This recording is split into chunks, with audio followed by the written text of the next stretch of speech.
Okay, so we're going to do filling out forms to TVMDL. So we have our TVMDL sheet here, and we have all of our patient information along with our tests that we have requested and our specimen that we're sending off to TVMDL.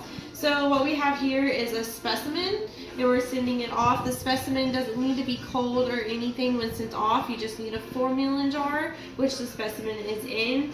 And after that, we put everything into a baggie and we send it off to TVMDL. When you have blood, such as serum, what you do is you pull the blood from the dog, you're going to place it in a red top tube, and you're going to wait for it to clot and then spin it in the centrifuge. Once spun out, you will grab the serum that is on top of the blood, making sure not to grab any blood clots at the bottom, and place it into a smaller red top tube, which will be sent. The serum and blood, anything to do with blood, is put into the refrigerator for refrigeration when picked up.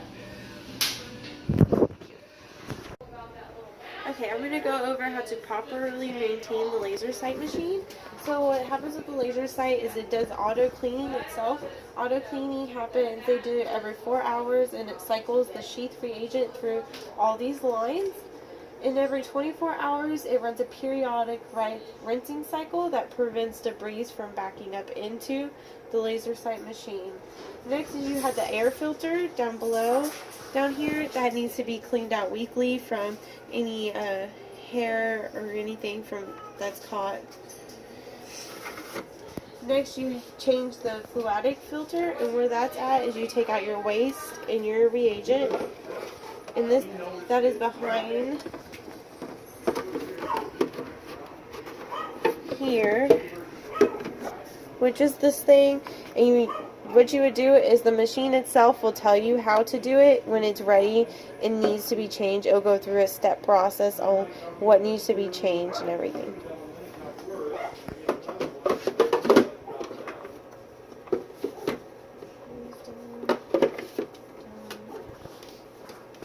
So we're going to do a snap heartworm test for our ELISA test. And what we're going to do is we have the package here, and this package is we already opened a package, and it comes with your snap, and it also comes with a syringe. So what you're going to do is you're going to take your conjugate that comes with the whole pack, and you're going to put 4 drops of conjugate. Next, you're going to take your patient's blood, and you're going to use the syringe that the package came with, and you're going to place 3 drops into the tube that you put your conjugate in.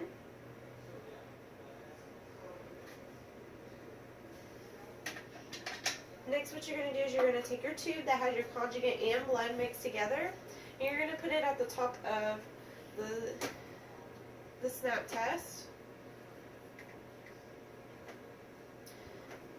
Then you're going to wait till the blood goes down into the bottom circle on the snap test. Once you've seen that it goes into the bottom circle, you then press the snap, and you'll hear a loud snap, and then your test will begin to run. These heartworm tests take up to 8 minutes to run, and then if shown negative, there'll be only 1 dot. A light positive will be 2 dots, and a strong positive will be 3 dots. Alright, so we're going to do an ear cytology. So the way we're going to start off with our ear cytology is we're going to take 2 Q-tips, 1 for each ear. So we're going to take our first one and go into his first ear. You're going to make sure you get down a little bit in the canal for a good sample and get some stuff up off your Q-tip. Next, you're going to take a microscope slide and you're going to roll it. I label my microscope slide with the left and the right. And since this is the right ear, you're going to start you're going to roll it down the slide, getting all the sides of the Q-tip.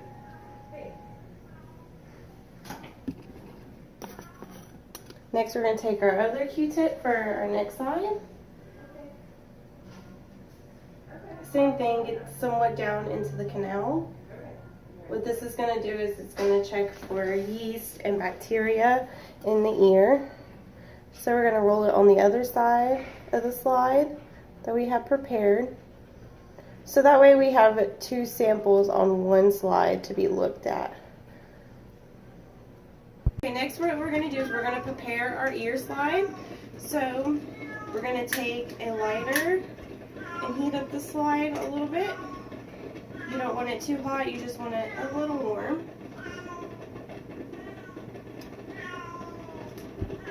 Alright, next what we're going to do is we're going to use a differential stain.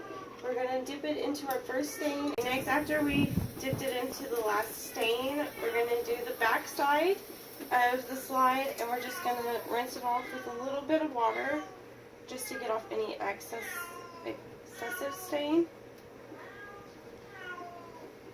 Next, we're going to take a little paper towel and dry off the bottom and dry the stain, the slide. Alright, and then next we'll look under the microscope. And under the microscope, so we're going to place it here on the microscope.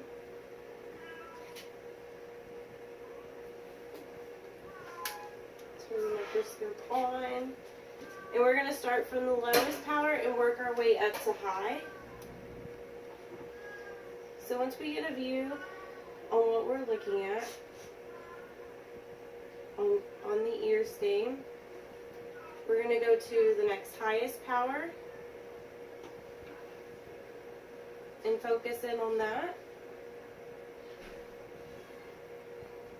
Then after that we'll go to the next highest power and focus in. Good morning. Good morning.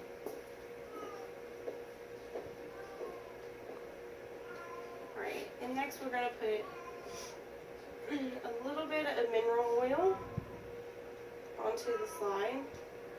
And what you're going to be looking for is yeast shaped. You can have rods or cocci in the ear.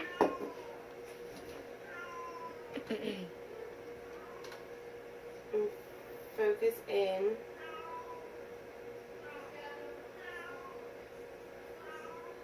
And you're looking for anything circular or rods or more of a rod shape. Then next, after you finish this ear, you would move on to the next ear.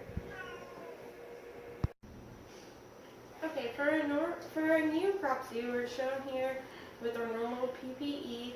And so what that is, we have our gown, our gloves, we also have on our mask and a hairnet to put the hair out of our face and behind us so no hair is out. Next, what we're going to do is when we collect the specimens, we are going to use our formalin jars, and these are to collect anything from the patient.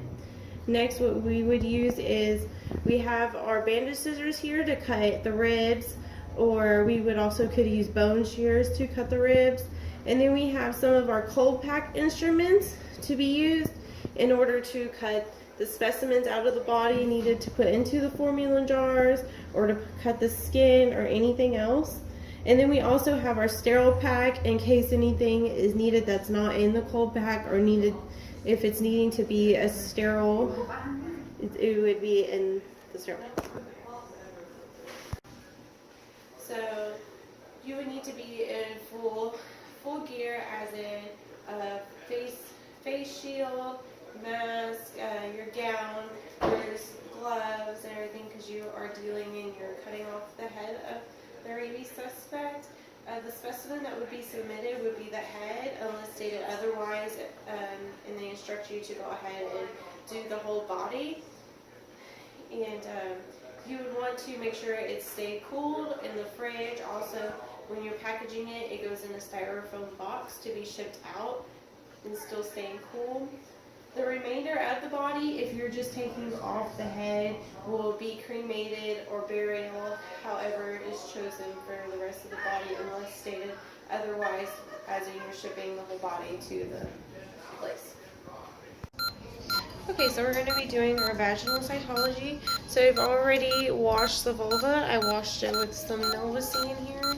So next what we're going to do is we're going to take our cotton swab and some sterile water, and we're just going to place a drop on there And next we're going to take our patient, which is patient is under anesthesia right now, and we're going to find the vulva and we're going to split it open. Next what we're going to do is we're going to take our cotton swab and go in at a 45-degree angle and go in the patient.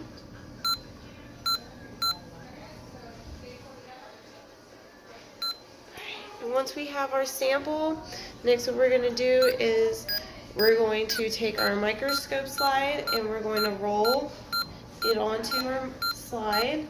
We're going to do 3 paths, so that'd be 1, 2, 3, and then after that we're going to go stain it.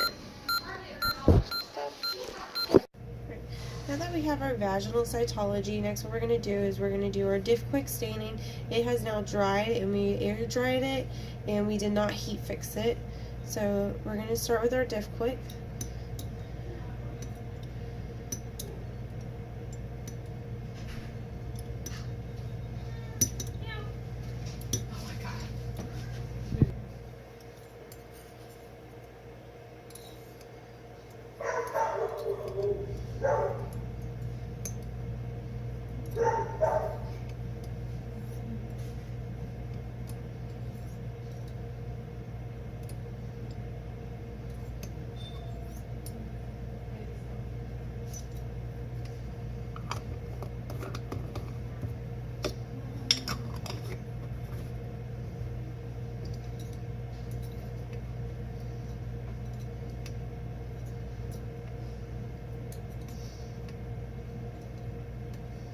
Alright, and next we are going to just rinse off all the extra staining, and we will pat it dry to dry it, and then we'll look at it under the microscope.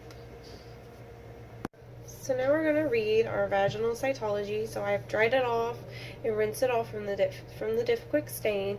So next what I'm going to do is I'm going to place the slide on here, and we're going to start from our lowest power and move to the highest. So we're going to start from our 10 field, and we're going to focus in till we get something.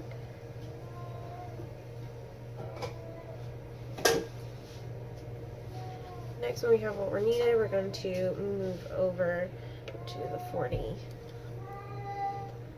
and focus in on sales. Alright, next what we're going to do is we're going to go to the next high power. Focus. And then we'll add some immersion oil.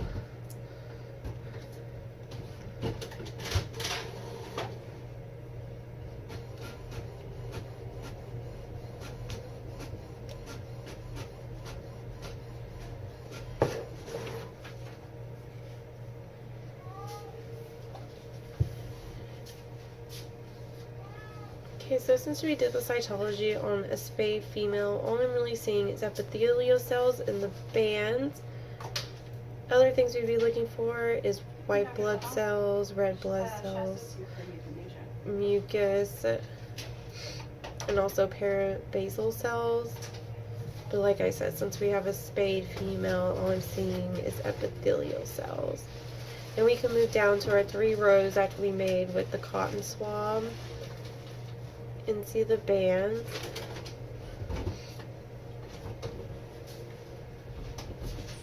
That's it. Okay, so we're going to start our cross-matching test. So what we have here is we have our 2 samples down here, and each from our donor and our recipient. So we're going to take our red top tubes and we're going to place them into the centrifuge and centrifuge them to get our serum off of them. Alright, and we'll turn that on. Next we're going to take our EDTA tubes and we're going to centrifuge those also to get plasma off of them.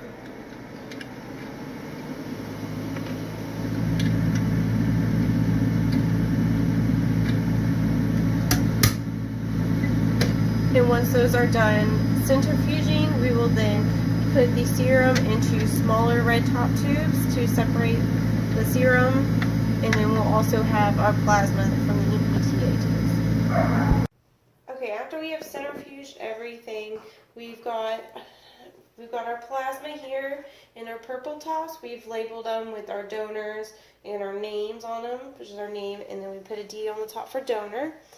And then okay, so after we have spun down our serum here, next we put our serum that we separated into each test tube. Each separate test tube has the name, and also on the very top we put an R for a recipient,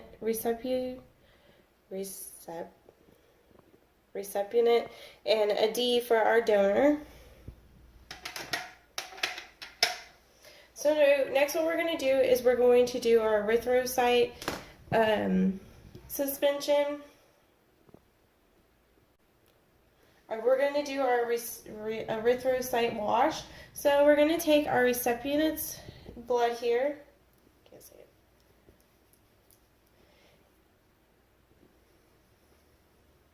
Alright, and so what we're going to do is we're going to take 1 to 2 drops of it. So we got our blood, and we're going to place 2 drops into here. So 1, 2. Next what we're going to do is we're going to fill the rest of our container, our glass tube, with 9% sodium chloride, or as known as saline.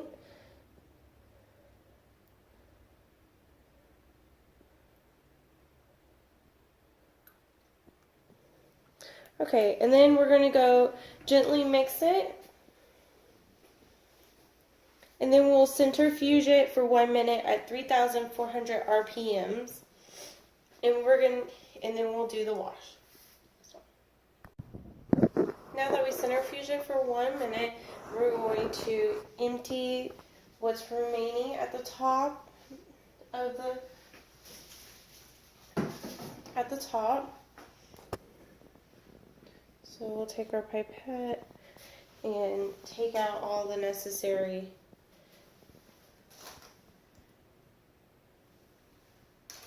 diluent at the top. Alright, you can pause it. Okay, and then we're going to repeat this procedure another 2 times. So we went ahead and already filled up the tube again with our saline, and we're going to centrifuge it again for another minute at 3,400 RPMs. So we'll do it this time, and we'll do it 1 more time to get a thorough wash of our erythrocytes. Stop. Okay, now we're on to our final wash. So I'm going to go ahead and get the stuff on our top of our final wash and empty it out.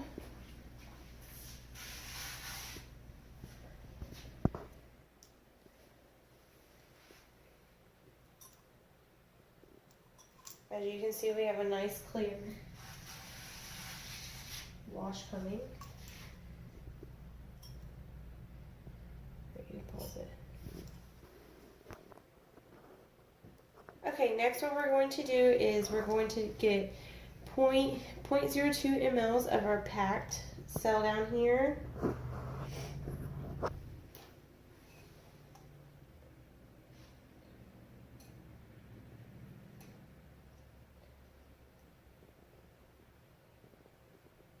So we'll take our 0.02 mLs and we're going to put it into 0.98 of saline. Okay, now we're going to make our major cross match. What we're going to do is we're going to place 2 drops of the recipient's serum into this tube. We've labeled it major, as in our major cross match, and we will also place 2 drops of our donor cell suspension into this test tube also. You can pause it. Okay, and next what we're going to do is our minor cross match. In our minor cross match, we're going to place 2 drops of our donor serum. So we're going to get a pipette and place 2 drops. We have a tube here, we labeled it as our minor. So we'll place 2 drops. 1, 2. Then next what we're going to do is we're going to place 2 drops of the recipient's erythrocyte suspension. And we'll place 2 drops in there. 1, 2. And this will be our minor suspension. Okay, so now we're going to set up our controls. We've labeled 2 tubes here with a control on them for our control. And next we're going to be mixing 2 drops of each of the donor's cells, which is the erythrocyte suspension. So what we're going to do for that is we'll take 2 drops and we'll put it into this control. 1, 2. And then next we're going to mix it with our donor's own serum.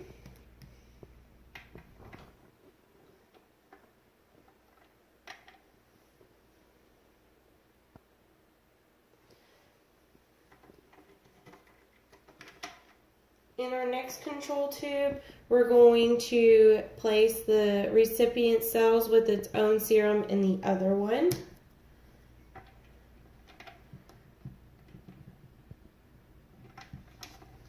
You can stop it. Okay, in our major cross match, we're going to take 2 drops of the recipient's serum. So it's going to be 1, 2, and then we'll take 2 drops of the donor's cell suspension.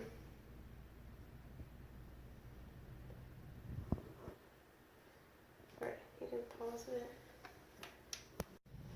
Okay, so now that we have our minor and major and our 2 controls, we're going to let them sit here for 30 minutes, and then after our 30 minutes, we're going to centrifuge them for 1 minute at, again, 3,400 RPMs.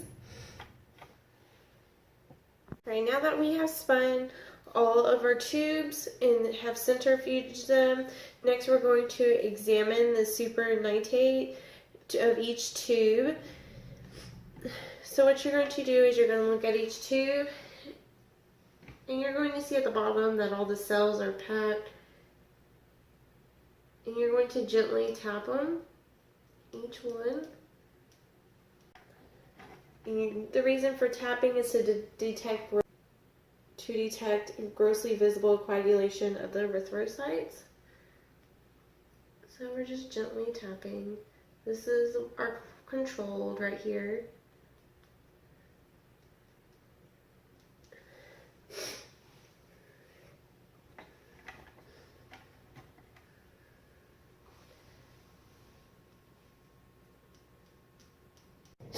Okay, so now what we're going to do is we're going to take a drop of each of our controlled and put it onto a microscope slide.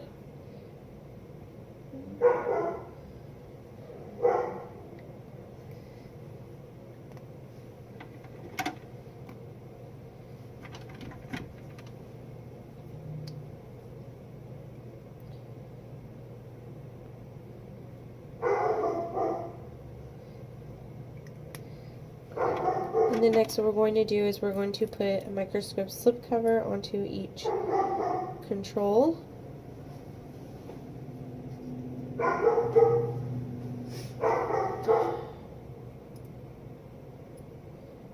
And then we're going to look under the microscope. So in the microscope, we're checking for evenly spread erythrocytes, no clotting or disbursement is in there. So we're going to use the lowest power on here. And we're going to lower the condenser.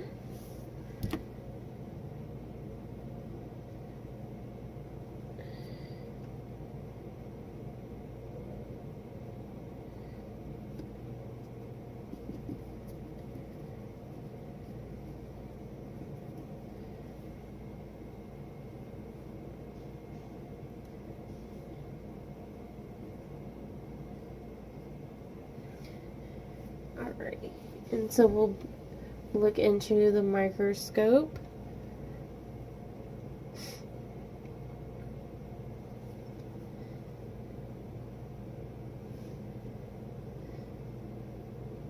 So what I'm seeing here is everything is dispersed and there is no clotting in this control. We're also seeing that our erythrocytes are the right size and shape,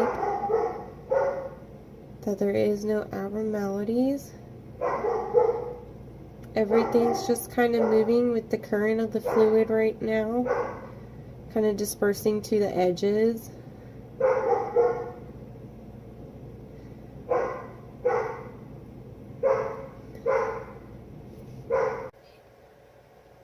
Showed no coagulation was shown, neither did the minor. In the major, there was about 10 clusters per a field. None of the erythrocytes were, all of the erythrocytes were the right size and shape. There were no abnormalities noted with any of the erythrocytes, but since there was close clusters, we do recommend getting a new patient and starting this process all over again. Alright, next what we're going to do is we're going to do our skin scraping. Our skin scraping, we're going to have mineral oil and a size 10 blade here. So what we're first going to do is take a drop of mineral oil and we're going to put it on the spot that we're going to scrape.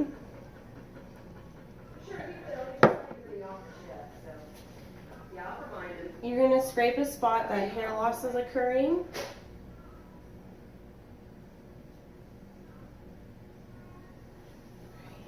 Next, we're going to take our size 10 blade and we're going to scrape against the hair. You want to make sure to scrape you're going to begin to scrape with the hair, and you want to scrape till you see a little bit of blood. You want to make sure to get the bottom of the hair follicle. That's where the mites live. Next, you're going to take your blade and you're going to wipe it on a slide to be looked under the microscope.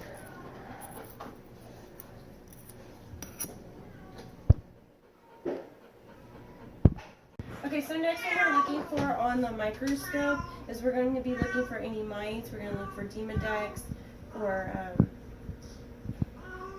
synaptic veins. And those are going to just look like little bugs on here. They're very easily to spot on a skin scraping.